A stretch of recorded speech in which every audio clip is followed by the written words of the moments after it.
আসসালামু আলাইকুম সবাইকে। নতুন এক রেসিপি নিয়ে চলে এলাম, আশা করি সবার ভালো লাগবে। আমি আজকে পেঁপে দিয়ে কই মাছ রান্না করে দেখাবো।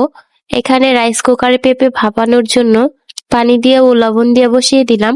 কই মাছ নিয়েছি, এগুলোকে আমি ভেজে তারপর এগুলো দিয়ে আমি পেঁপে দিয়ে তরকারি রান্না করব। অবশ্যই শেষ পর্যন্ত দেখে যাবেন। লবণ দিয়ে দিলাম, দিয়ে এখন আমি হলুদ দিয়ে দিব, দিয়ে মাখিয়ে নিব। মাছগুলো লবণ আর হলুদ দিয়ে মাখানো হয়ে গেল। এখন একটা কড়াই বসিয়ে দিব, পরিমাণ মতো তেল দিয়ে মাছগুলো একে একে দিয়ে দিব ভাজার জন্য। এক পাট হয়ে গেলে আমি আরেক পাটে ভেজে নিব, ভালো করে লাল লাল করে ভেজে নিব, নিয়ে সবগুলোকে উঠিয়ে নিব। এই তো দেখুন ভাজা হয়ে গেছে। আমি এখন সেই তেলে জিরা দিয়ে দিলাম, তারপর পেঁয়াজ আর রসুন কুচি দিয়ে দিব, দিয়ে নেড়ে চেড়ে তারপরে একটু রসুন বাটা অ্যাড করে দিলাম, সামান্য লবণ, মরিচের গুঁড়া, হলুদের গুঁড়া ও ধনিয়ার গুঁড়া দিয়ে দিলাম। এখন পরিমাণ মতো পানি দিয়ে কষিয়ে নিব ভালো করে। নর্মাল একটি রান্না, কিন্তু ভীষণই মজাদার, অবশ্যই ট্রাই করবেন। মশলা কষানো হয়ে গেলে ভাপিয়ে রাখা পেঁপে গুলো আমি দিয়ে দিব, দিয়ে নেড়ে চেড়ে দিব ভালো করে, মশলার সাথে মিশিয়ে নিব। যারা পেঁপে খেতে পছন্দ করেন না, এভাবে রান্না করে দেখতে পারেন। এটা শরীরের জন্য উপকার, খুবই ভালো। আমাদের শাকসবজি প্রতিদিন কিছু না কিছু খেতে হবে।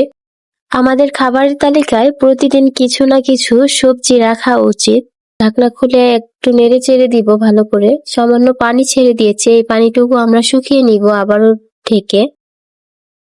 ঢাকনা উঠিয়ে এখন নেড়ে চেড়ে পরিমাণ মতো পানি দিয়ে দিলাম সিদ্ধ হওয়ার জন্য। বলক আসা পর্যন্ত অপেক্ষা করব। এখানে বলক চলে এসেছে, আমি একটু নেড়ে চেড়ে মাছগুলোকে দিয়ে দিব এখনই। আরেকটা কথা বলতে চাই, কয়েকদিন ধরে আমি অসুস্থ, আমার ভয়েসটা অন্যরকম শোনাচ্ছে। এই অবস্থায় ভয়েসটা দিলাম আপনাদের ভালোবাসায়।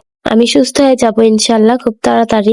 এখন আমি ঢাকনা উঠিয়ে নিলাম, সুন্দর একটা ঘ্রাণ বের হয়েছে তরকারি থেকে, একটু নেড়ে চেড়ে দেখে নিলাম।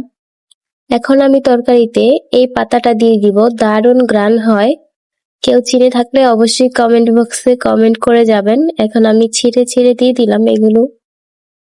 ভীষণ সুন্দর একটা ঘ্রাণ আসে তরকারি থেকে এই পাতার কারণে, এই জন্য আমি দিয়ে দিলাম।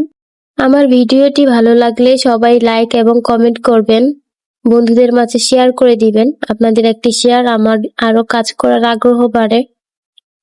দেখতেই পাচ্ছেন আমার রান্নাটা প্রায় হয়ে গেছে।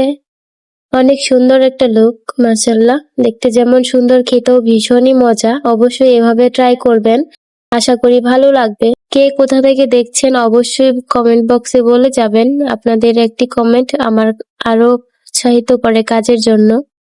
সবাই ভালো থাকবেন, সুস্থ থাকবেন। ধন্যবাদ।